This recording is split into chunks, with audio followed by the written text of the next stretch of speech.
सांगितलेली कल्पना आठवत असेल किंवा त्याप्रमाणे तुम्ही त्याच्यावरती रिपिटेशन पण केलेलं असाल. म्हणजे 8वी ते 12वी मराठीची पुस्तकं तुम्ही घरून म्हणजे घरी आणून वाचलेली असाल आणि त्यातील साहित्यिक वगैरे अभ्यासलेले असाल. नक्कीच तुम्ही केलेलं असाल, कारण तुम्ही फार मोठं ध्येय घेऊन या क्षेत्रामध्ये आलेला आहात आणि त्याच्यामुळे नक्कीच तुम्ही या विषयाची या घटकाची तयारी केलेली असणार याची मला खात्रीच आहे. केला आहे ना सगळ्यांनी तयारी? बेस्ट. अशीच तयारी करायची आणि आपल्याला अशाच जोमाने या मराठी व्याकरणाचा अभ्यास करायचा आहे. तयार आहात ना सगळे? कारण आपल्याला 25 पैकी 25 मराठी व्याकरणाला मिळवायचेच आहे. आपली मातृभाषा आहे ती, आणि जर आपण मातृभाषेमध्ये कमी पडलो तर अजून मग जादा कुठे ठरणार? बरोबर आहे ना? मग त्याच्यासाठी लक्षात ठेवा, आपल्याला या मातृभाषेमध्ये 25 पैकी 25 गुण मिळालेच पाहिजे. काही प्रश्न विचारू दे, कोणतेही संत विचारू दे, कोणतेही साहित्यिक, तुमची तयारी काय झालेली आहे? बेस्ट झालेलीच आहे. अशी मनापासून तुम्ही तयारी करायची आहे आणि असं काय दमदार आणि जोमदार पाऊल उचलून आपल्याला आपल्या यशाचं शिखर गाठायचं आहे. 25 पैकी 25 मराठी ठरवूनच टाकायचं. आपल्या वहीमध्ये, मराठीच्या नोट्सच्या वहीमध्ये लिहूनच ठेवायचं 25 पैकी 25. माझा एकही गुण या मराठी व्याकरणाला किंवा मराठी साहित्याला जाऊच देणार नाही. आणि असं ज्यावेळी तुमचं ध्येय आणि असा ज्यावेळी तुमचा निश्चय असेल, यश तुमचंच आहे. अशी तुम्ही छान तयारी केलाय साहित्य कृतीची, छान नोट्स काढलाय आणि छान तुम्ही साहित्यिक, त्यांची टोपण नावं, साहित्य कृती अभ्यासलाय, हे मी गृहीत धरून किंवा तुम्ही केलेला आहातच असं समजून आपण आता आजच्या पुढच्या टॉपिककडे वळत आहोत. त्यासाठी तुमचं पुन्हा एकदा मनापासून स्वागत आणि तुम्हाला तुमच्या यशासाठी सुरुवातीलाच खूप मनापासून तुम्हाला शुभेच्छा. आजचा आपण आता इथे पाठ सुरू करूया.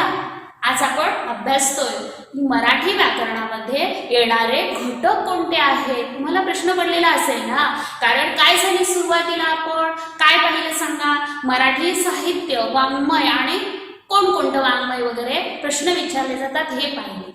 आता आपण अभ्यास जो करतोय तो व्याकरणाच्या दृष्टीने, म्हणजे इथे व्याकरणामध्ये अभ्यासक्रम काय आहे. आपल्याला प्रश्न पडलेला असेल ना, आता तुम्हाला असं वाटत असेल की 25 गुणांसाठी मला मराठी व्याकरण ठेवलेलं आहे, मग आता मला प्रश्न कुठल्या घटकावर पडणार आहे? मग त्यासाठी घटक जे आहे ते लक्षात घ्या, कोणकोणते घटक, कारण आपल्याला त्या घटकांची देखील घरी बसून बरेच घटक तयार करता येतात. ते कोणते ते मी आता तुम्हाला सांगणार आहे. मग सुरुवात जी आहे, पहिला जो घटक आहे, लक्षात घ्या, हा पहिला जो घटक आहे वर्णमाला. पहिला घटक कोणता आहे सांगा? वर्णमाला.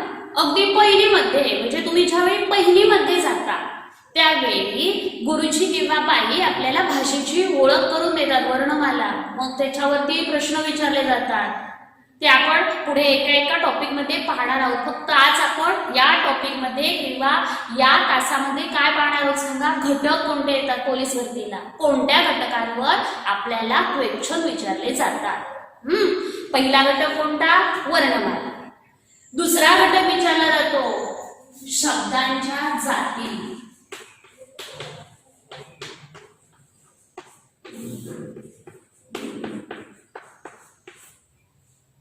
आपल्याला माहिती आहे 4थी पासून सुरू होतात शब्दांच्या जाती. शब्दांच्या जाती किती आहेत? त्याच्यानंतर त्याच्यामध्ये सव्यय किती, अव्यय किती, हे सगळं आधी आपल्याला क्लिअर आहे. नसेल तर ते काय करायचं, आता हळूहळू क्लिअर करायला घ्यायचं. आपल्याला टॉपिक समजला. वर्णमालेवर प्रश्न विचारला जातो, शब्दांच्या जातीवर प्रश्न विचारला जातो. तिसरा घटक आहे संधी.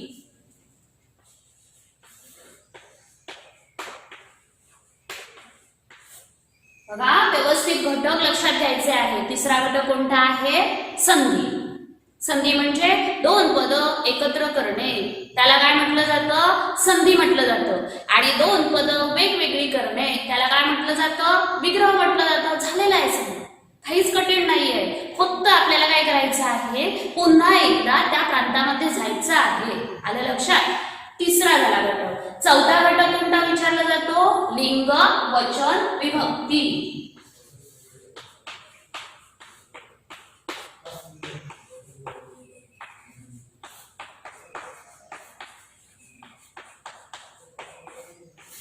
बघा, चौथा घटक कोणता विचारला जातो? लिंग, वचन, विभक्ती. घटक ऐकल्यानंतर तुम्हाला क्लिअर झालं. लिंग, किती लिंग प्रकार आहे? 3. बरोबर. पुल्लिंग, स्त्रीलिंग, नपुंसकलिंग. हे क्लिअर म्हणजे तुमचा बेस क्लिअर. प्रश्न काही विचारू दे, प्रश्नाचं उत्तर आणि प्रश्न कसे विचारले जातात तुम्हाला ते समजणार. कसे विचारले जातात आणि आपल्याला त्यातून अचूक पर्याय कसा निवडायचा आहे. त्याच्यानंतर 5वा घटक जो विचारला जातो तो कोणता घटक असतो सांगा? काळ. बघा, हे सगळं झालेलं आहे. काळ. काळाचे प्रकार किती किती सांगाल तुम्ही? 3. कोणकोणते? वर्तमान काळ, भूतकाळ, भविष्यकाळ. लक्ष आहे. काळाचे 3 प्रकार झाले. मध्ये ओळखायचे कसे? याचे उपप्रकार कोणते? त्याच्यानंतर त्याच्यावर एखादं वाक्य दिलं जातं आणि तुम्हाला प्रश्न विचारला जातो. पण काय तरी आपल्याला निदान माहिती असले पाहिजे ना. काळ. त्याच्यानंतरचा जो घटक आहे तो विचारला जातो समास.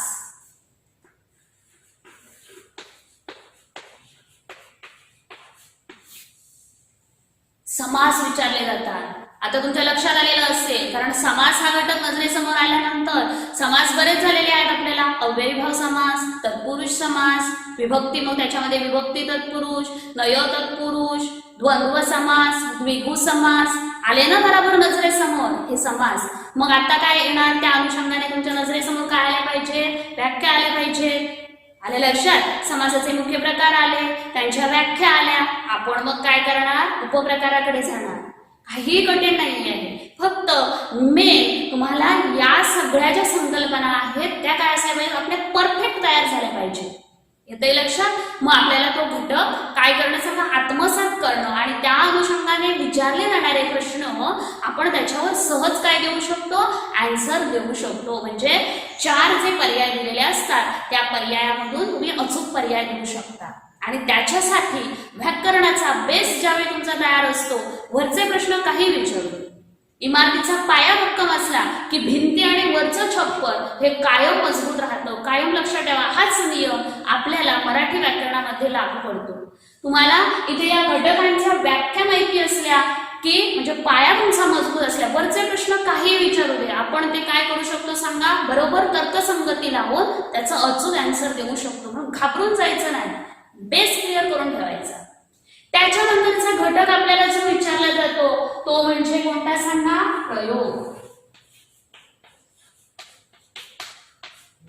बघा, व्याकरणामध्ये हे आपण काय पोलीस भरतीला 25 गुणांसाठी कोणत्या घटकांवर प्रश्न विचारले जातात? प्रयोग झालेले आहेत आतापर्यंत. प्रयोगांची नावं आठवायला लागली की नाही? आठवायला लागलीत ना? कर्मणी प्रयोग, कर्तरी प्रयोग, भावे प्रयोग. मग कर्मणी प्रयोग काय बदलतं? कर्मानुसार क्रियापद बदलतं. कर्तरी प्रयोग काय आठवलं? कर्त्यानुसार क्रियापद बदलतं. भावे प्रयोग कर्ता कर्मानुसार नाही. काय होतं सांगा? या दोघांनुसार बदलत नाही. तो कोणता असतो? भावानुसार क्रियापद असतो. म्हणजे त्या वाक्याच्या भावार्थानुसार क्रियापद ठरलेलं असतं. तो भावे प्रयोग. आठवायला लागले की नाही तुम्हाला? आलं लक्षात? हे म्हणजे प्रयोगाचे मुख्य प्रकार, त्याच्या व्याख्या क्लिअर असल्या, कर्त्यानुसार बदलला तर तरी प्रयोग झाला. मग त्याच्यावर प्रश्न काय विचारले जातात ते आपण काय करायचं? पुढचा अभ्यास करायचा. पण मेन बेस आपला तयार ठेवला पाहिजे. त्याच्यानंतर 8वा जो प्रकार आहे तो वाक्याचे प्रकार.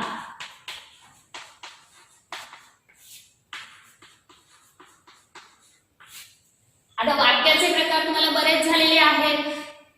संयुक्त वाक्य, साधे वाक्य, त्याच्यानंतर मिश्र वाक्य, केवल वाक्य, विधानार्थी, प्रश्नार्थी, उद्गारार्थी. हे विविध काय आहेत सांगा? प्रकार आहेत. मग त्याच्यामध्ये आपल्याला मग त्याचे विश्लेषण कसं केलेलं आहे? बाबा, मिश्र वाक्य, केवल वाक्य, संयुक्त वाक्य यांचा मेन प्रकार कोणता? हे कोणाचे उपप्रकार आहेत? प्रश्नार्थक वाक्य, उद्गारवाची वाक्य, त्याच्यानंतर विधानार्थी वाक्य हे कोणाचे प्रकार आहेत? मग हे कोणाचे उपप्रकार आहेत? याच्या अनुषंगाने आपण काय करायचं सांगा? त्याची म्हणजे वेगवेगळं असं हे करायचं, जो अभ्यास करायचा तो व्याकरणाचा अभ्यास. पण आपल्याला हे वाक्याचे प्रकार माहिती असणं आवश्यक आहे. आलं लक्षात? त्याच्यानंतर काय होतंय सांगा? वाक्याचे प्रकार झाल्यानंतर जो घटक येतोय आपल्याला तो कोणता आहे सांगा?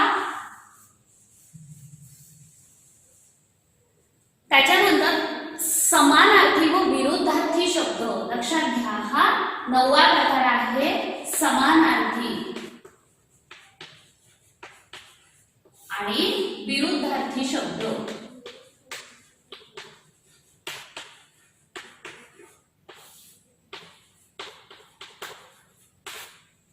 आत्तापासून म्हणजे तुम्हाला इथे आता घरी अभ्यास करण्यासाठी हे घटक आयएमपी आहे. घरी अभ्यास करायचा 9वा घटक समानार्थी विरुद्धार्थी शब्द. 8वीचं निबंधमालेचं पुस्तक असेल त्याच्यामध्ये शेवटच्या पानाला बघा 8वी 9वी 10वी ही जी निबंधमालेची पुस्तकं तुम्ही सर्रास काय करत असता सांगा, नवनीतची ही सगळी पुस्तकं अभ्यासत असता बरोबर ना. किंवा तुमच्या आता आजूबाजूला कोण 8वी 9वी 10वी मध्ये जर विद्यार्थी असेल त्याचा अभ्यास चालू असेल तर त्याचं नवनीतचं मार्गदर्शक घ्यायचं. मार्गदर्शकाच्या मागे ही सगळी सूची असते, समानार्थी विरुद्धार्थी शब्द पुन्हा पुन्हा वाचायचं. लक्षात ठेवा 8वी ते 12वी बेसला आपल्याला प्रश्न विचारले जाणार आहेत, म्हणजे फार मोठं काहीतरी भयंकर काहीतरी विचारतील असं नाही. आपण कधी त्या प्रश्नामध्ये किती एखाद्या मराठी भाषा एवढी समृद्ध आहे की एका शब्दाला कितीतरी पर्यायी समानार्थी शब्द असतात, कितीतरी विरुद्धार्थी शब्द असतात. एवढी समृद्ध भाषा आपण काय करायचं ते वाचून काढायचे शब्द. त्याच्यातीलच एखादा प्रश्न विचारला तो त्याला समानार्थी शब्द सांगा, खालील पर्यायी शब्दामधून समानार्थी. उदाहरणार्थ काय विचारलं तर भानू या शब्दाला खालील पर्यायामधून समानार्थी शब्द शोधा. म्हणजे आपल्याला आधी मेन भानू कोणाला म्हणतात हे माहिती असलं पाहिजे. खाली पर्याय दिले जातात, सूर्य, चंद्र, तारका, आकाशगंगा. म्हणजे आता भानू कोणाला म्हटलं जातं तर भानू हा समानार्थी शब्द कोणासाठी वापरलेला आहे, सूर्य. हे माहिती असलं पाहिजे. हे काय करायचं आहे पुस्तक वाचून काढायचं आहे. लक्षात घ्या हा घटक.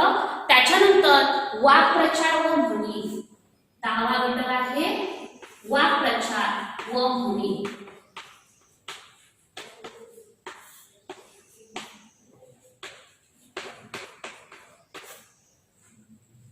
तुमच्याजवळ काय केलेलं आहे, तुम्ही नवनीतचं मार्गदर्शक घेतलेलं आहे किंवा निबंधाचं पुस्तक घेतलेलं आहेच ना, आहे किंवा तुमच्याजवळ ते अवेलेबल आहे.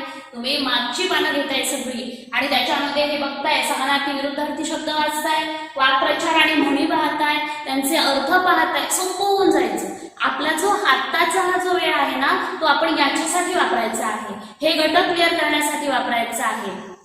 त्याच्यानंतर विरामचिन्हे व शुद्ध शब्द. 11वा घटक विरामचिन्हे व शुद्ध शब्द.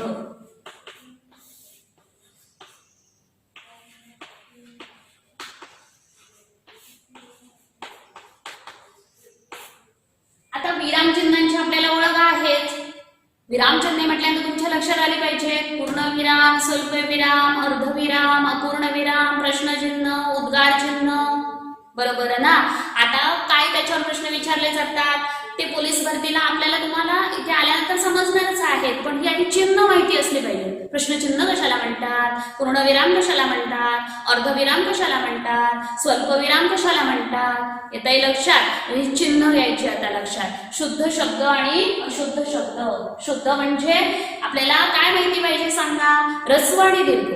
शुद्ध अशुद्ध कशावरून मराठीमध्ये ठरवलं जातं, ऱ्हस्व आणि दीर्घ, ज्याच्याकडे आपण कधीच बालपणापासून जास्त लक्ष देत नाही आणि त्याच्यावरच आपल्याला पोलीस भरतीला प्रश्न विचारला जातो. कारण मित्रांनो एक लक्षात घ्या की ऱ्हस्व मराठीमध्ये ऱ्हस्व वेलांटी, ऱ्हस्व उकार, दीर्घ वेलांटी, दीर्घ उकार याच्यावरून संपूर्ण शब्दाचा अर्थ बदलत असतो.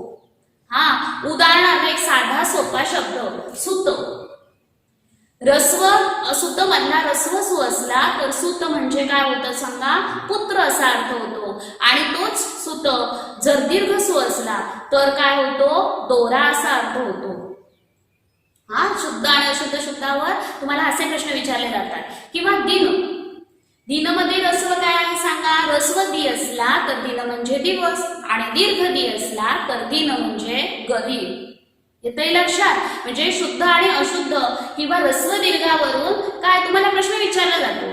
काय विचारला जातो, दिन ऱ्हस्व दीर्घ दी काढला आणि विचारला गेलं दिन या अर्थाने, दिवस या शब्दाचा अर्थ दिवस असा होतो.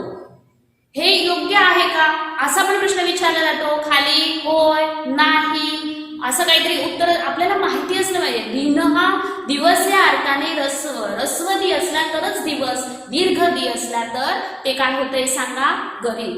म्हणजे हे रस्व आणि दीर्घनुसार आपल्याला काय केले जातात, शब्द विचारले जातात.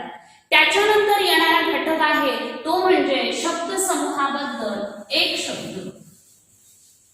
बघा मराठी व्याकरणामध्ये 12वा जो घटक आहे तो शब्द समूहाबद्दल एक शब्द.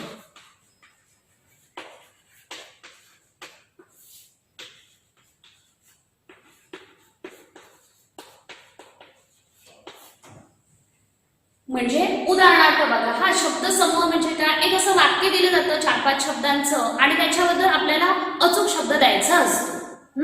ते सुद्धा कसं, एकापेक्षा अनेक क्षेत्रात पारंगत असलेला, काय म्हणाल आपण त्याला, खाली पर्याय दिले जातात. काय म्हणाल, अष्टावधानी, अष्टपैलू, अष्टवक्री. हा आपल्याला क्लिअर माहिती पाहिजे. आता गोंधळ कुठे तुमचा होणार आहे, अष्टावधानी की अष्टपैलू. एकापेक्षा अनेक गोष्टीत पारंगत असलेला काय झाला, अष्टपैलू. आपण म्हणतो ना अष्टपैलू व्यक्तिमत्व. अष्टपैलू व्यक्तिमत्व म्हणजे काय, बऱ्याच गोष्टीमध्ये ज्याची काय आहे सांगा, म्हणजे बऱ्याच गोष्टीमध्ये जी व्यक्ती कुशल आहे त्याला आपण अष्टपैलू म्हणतो. त्याला काय म्हटलं जातं, शब्द समूहाबद्दल शब्द. त्याच्यानंतर काय विचारलं जातं सांगा, अलंकारिक शब्द.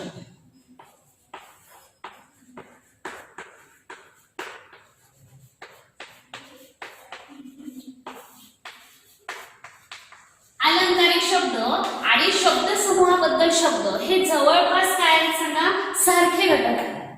आलं लक्षात. म्हणजे अलंकारिक म्हणजे असंच अष्टपैलू, एका गोष्टीमध्ये अनेक गोष्टींमध्ये पारंगत असलेला अलंकारिक शब्द वापरलेला अष्टपैलू. येते लक्षात. हे साम्यदर्शक आहे. हा म्हणजे या दोन घटकांचा अभ्यास तुम्ही एक जरी हा घटक अभ्यासला तरी तुमचे हे दोन्ही घटक एका वेळी तयार होऊ शकतात. त्याच्यानंतर विचारला जातो तो सगळ्यात महत्वाचा आहे तो म्हणजे शब्दसिद्धी. लक्षात घ्या, हा शब्दसिद्धी. कारण आपली आता मराठी भाषा एवढी मोठी ही भाषा आपली तयार झालेली आहे, प्रचंड शब्द संपदा आहे. हे मराठी भाषेमध्ये जे शब्द आलेले आहेत ना ते विविध भाषेमधून आलेले आहेत. शब्दसिद्धी म्हणजे मराठी भाषेमध्ये हे मराठी वाङ्मय तयार झालं. ही मराठी भाषेची जी काय झालेली आहे सांगा, विकास जो झालेला आहे तो विकास कसा झालेला आहे तर वेगवेगळ्या भाषेकडून काय आलेले आहेत, मराठीने शब्द घेतलेले आहेत. आलं लक्षात. शब्दसिद्धी. मग त्याच्यामध्ये तुम्हाला विचारले खाली प्रश्न माहिती असते पाहिजे, देशी शब्द, परदेशी शब्द, त्याच्यानंतर तत्सम शब्द, तद्भव शब्द, त्याच्यानंतर उपसर्ग घटित, प्रत्यय घटित, सामासिक असे त्याचे मग काय आले सांगा, उपप्रकार. पण आधी आपल्याला काय माहिती पाहिजे, शब्दसिद्धी म्हणजे काय तर मराठी भाषेमध्ये ज्या वेगवेगळ्या भाषांमधून म्हणा किंवा जी मराठी भाषेमध्ये शब्द संपदा जी व्यापक झालेली आहे ते कुठून कुठून शब्द आलेले आहेत, मग त्याच्यातले कॉमन शब्द आपल्याला शोधून काढायचे. पोर्तुगीज भाषेतले कॉमन शब्द, इंग्रजीतले तर आपल्याला माहितीच आहे, टायर्स, फॅन, खुर्ची, डोअर, हे सगळे काय आहे इंग्रजीकडून आलेले आहेत. आलं लक्षात. म्हणजे ही काय झाली शब्द संपदा. त्याच्यानंतर काय विचारलं जातं, नवरस. सगळ्यात महत्वाचा घटक आणि ह्याच्यावर प्रश्न विचारला जातोच, नवरस. काव्य हा जो घटक आहे या काव्य घटकाची ओळख ही रसांवर ठरलेली असते.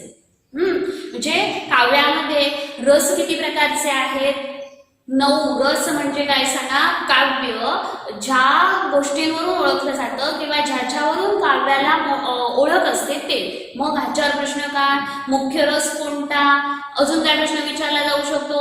एखादं तुम्हाला स्वातंत्र्य गीत वगैरे दिलं जातं, गरजा महाराष्ट्र माझा, हे गीत कोणत्या रसामध्ये येऊ शकतं, मग आपल्याला 9 रस, वीररस, शृंगार रस, त्याच्यानंतर करुण रस, हास्य रस, असे 9 रस आपल्या मराठी काव्यामध्ये आहेत. एखादी काव्यपंक्ती तुम्हाला दिली जाते आणि त्याच्यावर काय विचारलं जातं, ही काव्यपंक्ती कोणत्या रसामधली आहे, तुम्ही त्याच्यावर काय करायचं आहे, अचूक उत्तर द्यायचं आहे. हे अभ्यासक्रमाच्या दृष्टीने आपण पाहतोय. त्याच्यानंतर जो आत्ताचे घटक विचारले जात आहे तो म्हणजे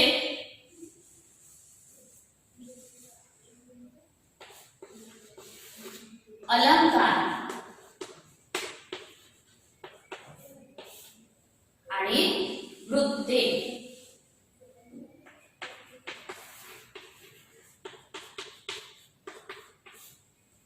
आतापर्यंत जे अलंकार झालेले आहेत आणि मग आता त्या अलंकारामध्ये काय विचारलं जातं बाबा, अलंकाराचे मेन प्रकार कोणते, शब्दालंकार, अर्थालंकार, मग शब्दालंकार कोणते, अर्थालंकार कोणते, हे विभाजन करून आपण त्याचं काय करणार, अभ्यास करणार.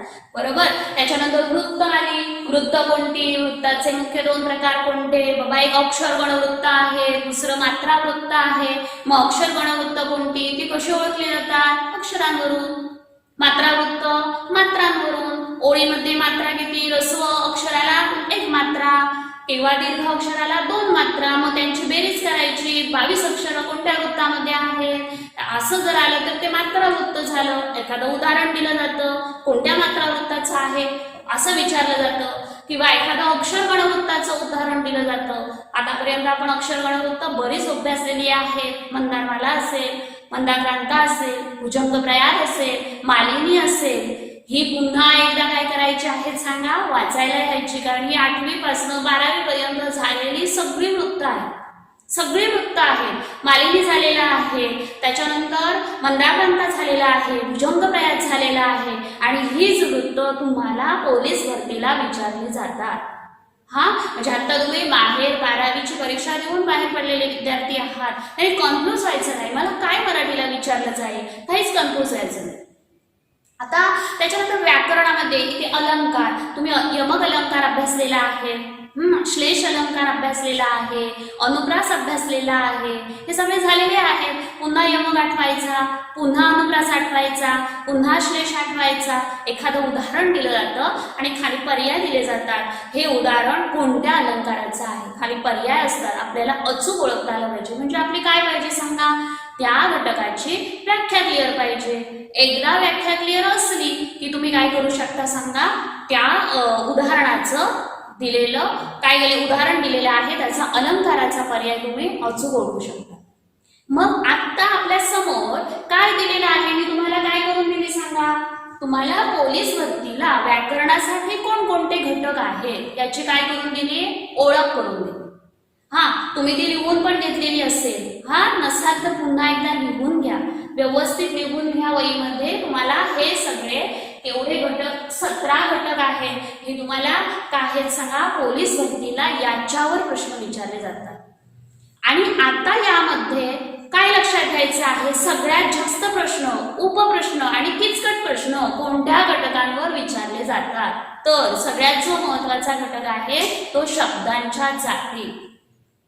याच्यावर काय केले जातात सांगा, उपप्रश्न विचारायला काय केलेलं असतं, जे पेपर काढतात त्यांना बरंच मोकळीक असते. उपप्रश्न बारीक बारीक प्रश्न का, तर कारण शब्दांच्या जाती 8 आहेत आणि 8 आहेत, 4 सव्यय 4 अव्यय तुम्हाला माहिती आहे ना, कारण नाम, सर्वनाम, विशेषण, क्रियापद ही सव्यय झाली. क्रिया, विशेषण, अव्यय, शब्दयोगी, उभयान्वयी, केवल प्रयोगी ही 4 अव्यय झाली. आणि त्याचे पुन्हा या 8चे उपप्रकार, आणि त्याच्यामुळे या घटकावर सगळ्यात जास्त प्रश्न विचारले जातात किंवा डीपली प्रश्न विचारला जाऊ शकतो. म्हणजे आता तुम्हाला इथे तुमची जबाबदारी काय वाटते, तर तुम्ही हे 4 आणि 4 सव्यय आणि अव्यय शब्दांच्या जाती 8 घटकांच्या व्याख्या तुमच्या नजरेसमोर क्लिअर असणं. आणि ज्यावेळी हे मेन घटक क्लिअर आहेत, आपल्याला उपघटक काय करता येतात सांगा, तयार करता येतात. अजून तुम्हाला आता घरी अभ्यास काय करता येऊ शकतो, तुम्हाला सांगितल्याप्रमाणे घरी काय येऊ शकतं, समानार्थी विरुद्धार्थी शब्द वाचून काढा. इथे लक्षात, समानार्थी विरुद्धार्थी शब्द वाचून काढा, पुन्हा पुन्हा वाचायचे. वाक्प्रचार म्हणी वाचून काढा, अलंकारिक शब्द वाचून काढा. अलंकारिक शब्द किंवा शब्द समूहाबद्दल एक शब्द द्या, सारखेच घटक आहेत, वाचून काढा. कारण हे पाठांतर नाही, आतापर्यंत तुम्ही अभ्यास केलेला असणार, मला माहिती आहे तो खोकमपट्टी पाठांतर, आता पाठांतर नाही. लक्षात ठेवायचं, वाचायचं, लक्षात ठेवायचं, वाचायचं, लक्षात ठेवायचं। मग काय केलं पाहिजे, या घटकांसाठी तुमचं पुन्हा पुन्हा वाचन असलं पाहिजे। आणि ज्यावेळी तुम्ही असं पुन्हा पुन्हा वाचन करणार त्यावेळी तुमचा तो घटक काय होऊन जाणार सांगा, क्लिअर होऊन जाणार। करणार आहात ना? हा लक्षात ठेवायचा, हा समानार्थी विरुद्धार्थी शब्द, वाक्प्रचार म्हणी, त्याच्यानंतर तुम्हाला शब्दसमूहाबद्दल एक शब्द, त्याच्यानंतर शब्दसिद्धी म्हणजे कोणत्या कोणत्या भाषेकडून मराठी भाषेने आपली शब्दसंपदा वाढवलेली आहे, हा हे वाचायचं। आणि या सगळ्या घटकांवर जवळपास 5 गुणांसाठी प्रश्न येऊन जातातच, कारण तुमची भाषा संपदा, तुमचा भाषेचा अभ्यास, भाषेतील वाक्प्रचार म्हणी तुम्हाला माहिती असणं आवश्यक आहे। समानार्थी विरुद्धार्थी शब्द तुम्हाला कोण शिकवणार नाही, तुम्ही अभ्यास केला पाहिजे त्याचा, तुम्ही वाचले पाहिजे ते शब्द, लक्षात ठेवले पाहिजे। एकापेक्षा अनेक शब्द आपल्या मराठी भाषेमध्ये, एका शब्दाला कितीतरी अनेक शब्द आहेत, माहिती असलं पाहिजे आपल्याला। करणार आहात अभ्यास, मनापासून अभ्यास करायचा, वाचायचं। बघा हा तुमचा हा जो वेळ आहे आत्ता जो आपल्याला रिकामा वेळ वाटतो, काय उदास वाटतंय, कुठे काय रिझल्ट लागत नाहीये, कुठे काय भरती जाहीर होते, काय करायचं, निराश नाही व्हायचं मित्रांनो। आयुष्यामध्ये निराश कधीच व्हायचं नाही, अभ्यासाला लागा, जोमाने अभ्यासाला लागा। माझा हा वेळ मी अजून सार्थकी लावणार आहे, अजून मला अजून बारकाईने बारीक बारीक सगळं मी काय करणार आहे, अभ्यासणार आहे। नवीन विद्यार्थ्यांनी जोमाने तयारीला लागा आणि माझ्या जुन्या विद्यार्थ्यांनी त्याच्यातील बारकावे शोधायला लागा। तुम्हाला आता हा जो वेळ आहे तो बारकावे शोधण्यासाठी आहे, बारीक बारीक बघायचं, अजून बारीक काय प्रश्न विचारला जाऊ शकतो बघायचं। फार काही काठीण्य मात्र असत नाही पोलीस भरतीची, पण मनापासून तयारी करणाऱ्याला त्याच्यामध्ये काय सांगा, यश आहे। आत्ता आपण त्या एपिसोडमध्ये काय पाहिलं, पोलीस भरतीला व्याकरणासाठी कोणकोणते घटक असतात आणि आपण त्याचा अभ्यास आता घरी राहून कसा करायचा। म्हणजे तुम्हाला पुस्तकं कोणती उपयुक्त पडणार आहेत सांगा, 8वी ते 12वी मराठी निबंधमाला हे पुस्तक कोणाचंही एक घ्या आणि त्याच्या मागे सगळे वाक्प्रचार असतात, म्हणी असतात, समानार्थी विरुद्धार्थी शब्द असतात, त्याच्यानंतर अलंकारिक शब्द असतात, सतत वाचत राहा। वेळ काय करायचा, उपयोगी लावायचा। आणि माझ्या जुन्या विद्यार्थ्यांजवळ प्रश्नसंच आहेत, तुम्ही प्रश्नसंचांच्या माध्यमातून काय करायचं आहे, प्रश्न बघायचे, अभ्यास करायचा। आलं लक्षात? आणि आपल्याला या मराठीमध्ये पोलीस भरतीला 25 पैकी 25 गुण मिळवायचेच आहेत मित्रांनो। आम्ही फक्त मार्गदर्शक आहोत, तुम्ही जेवढं बारकाईने कराल, जेवढं सखोल कराल, जेवढं डीपमध्ये जाल तेवढं काय व्हाल सांगा तुम्ही, म्हणजे त्याच्यामध्ये पारंगत व्हाल, यशस्वी व्हाल आणि तुम्ही नक्की यशस्वी व्हाल अशी मी परमेश्वर चरणी खूप सदिच्छा तुमच्यासाठी व्यक्त करते, तुम्हाला शुभेच्छा देते। आणि आजचा हा माझा मराठीचा लेक्चर इथेच थांबवते। पुढच्या घटकामध्ये अजून वेगळा विषय घेऊन किंवा याच टॉपिक, म्हणजे आता तुम्हाला मी टॉपिक दिले त्या एखाद्या टॉपिकावर आपण काय करणार आहोत, बेस पाहणार आहोत त्या टॉपिकचा आणि घटकाचा अभ्यास करणार आहोत। खूप मनापासून धन्यवाद।